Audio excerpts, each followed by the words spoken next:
Pre का cut off की बात कर रहा हूं, ठीक है।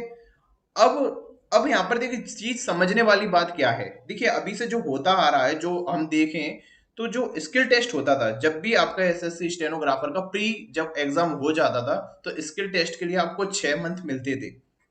एवरेज औसतन अगर हम मान लें तो आपको 6 मंथ्स मिलते थे। तो इसमें होता क्या था कि 6 मंथ में इजीली स्टेनोग्राफी सीखी जा सकती है। अगर मैं बात करूं एज अ स्टेनोग्राफर, तो 6 महीने के अंदर आप इजीली डिक्टेशन आप सीख सकते हैं, स्टेनोग्राफी आप सीख सकते थे। तो होता क्या था कि जो सीजीएल के एक्सपेरेंट्स हैं, देखिए जो अगर बंदा एसएससी सीजीएल की तैयारी कर रहा है और काफी टाइम से तैयारी कर रहा है, तो उसकी पकड़ बहुत ज्यादा हो जाती है सब्जेक्ट पे, क्योंकि उसे 200 नंबर की इंग्लिश मेंस के लिए प्रिपेयर करना पड़ता है, तो उसको इंग्लिश तो काफी इजी होती है। और होता क्या है, जो ऐसे सीजीएल का एस्पायरेंट होता है वो सारे एग्जाम भरता है, सीजीएल भी भरता है, सीएचएसएल भी भरता है, एमटीएस भी भरता है, और साथ में क्या भर देता है आपका स्टेनोग्राफर भी वो भर देता है, ठीक है। स्टेनोग्राफर भी भर देता है। अगर उसके मार्क्स अच्छे आ जाते हैं स्टेनोग्राफर में, तो 6 महीने में उसको इंग्लिश स्टेनोग्राफी सीखना, स्किल सीखना कोई बड़ी बात नहीं है। लेकिन अब अगर मैं आपसे बात करूं कि 2.5 महीने के अंदर, 2.5 मंथ्स के अंदर क्या स्टेनोग्राफी सीखी जा सकती है, तो मेरे हिसाब से बहुत ज्यादा चैलेंजिंग है, बहुत ज्यादा चैलेंजिंग है। क्योंकि एज अ स्टेनोग्राफर बहुत अच्छे से प्रॉपर वे में लिखने के लिए कम से कम जो मुझे लगता है मिनिमम जो रिक्वायरमेंट है वो 4 मंथ है। मैं अपने लेवल पे बात कर रहा हूँ, बाकी आप अगर दिन रात अगर आप मेहनत करेंगे तो 2.5 मंथ में आप शायद सीख सकते हैं, ठीक है। 80 की तो आप सीख सकते हैं अगर आप मेहनत करें तो मेन चीज है कि ये है, क्योंकि स्टेनोग्राफी स्किल सीखना इतना भी इजी नहीं है, इजी है लेकिन इतना इजी भी नहीं है कि उसको हम कर सकें। तो हुआ क्या कि जो सीजीएल वाले हैं, जो मतलब कि केवल चेक करने के लिए आते हैं उनकी प्रिपरेशन कैसी है, जो उनका जो उद्देश्य स्टेनोग्राफर बनना नहीं होता, उनका उद्देश्य सीजीएल बनना नहीं होता, इंस्पेक्टर बनना होता है, सीजीएल क्वालिफाई करना, उनका उद्देश्य स्टेनोग्राफर बनना नहीं होता।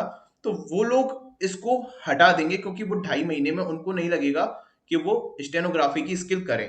प्लस एक और चीज मैं आपको बताना चाहता हूँ, देखिए सीजीएल के एग्जाम भी अभी स्टार्ट होने वाले हैं, ध्यान से सुनिएगा आप। सीजीएल के एग्जाम भी स्टार्ट होने वाले हैं अभी कुछ दिनों में, ठीक है। तो इट मे बी पॉसिबल कि सीजीएल का जो मेंस हो, सीजीएल का जो मेंस हो और स्टेनोग्राफी का जो मेंस हो, ठीक है, और स्टेनो का जो मेंस हो, ये दोनों एक साथ 1 महीने में पड़ जाएं। ये भी पॉसिबल हो सकता है कि स्टेनो का मेंस तो आपका क्या है, मतलब स्किल टेस्ट आपका फेब में है, और सीजीएल का मेंस भी हो सकता है 3 महीने के अंदर वो लोग करवा दें, ठीक है। तो यहां से जो सीजीएल के एस्पायरेंट है ना वो कट हो जाएंगे, सीजीएल के स्टूडेंट कट हो जाएंगे। तो जो फाइनल मेरिट बनेगी, देखिए ये तो प्री का कट ऑफ मैंने आपको बता ही दिया है, तो फाइनल मेरिट में केवल वही निकल पाएगा जो इसकी स्किल टेस्ट ऑलरेडी प्रिपेयर होगा। तो मुझे जो लगता है, मेरे अंदाजे से जो लगता है, वैकेंसी इतनी ज्यादा है, तो जो यूआर का आपका जो फाइनल सिलेक्शन है, फाइनल सिलेक्शन, ठीक है, यूआर का जो फाइनल सिलेक्शन है मुझे लगता है 127 प्लस माइनस आप 5 कर लीजिए, ठीक है। यूआर का जो फाइनल सिलेक्शन है 127 प्लस आप करके चलिए, माइनस तो मत कीजिएगा, प्लस ही आप करके करके चलिएगा। 127 प्लस पर हो जाना चाहिए, ठीक है।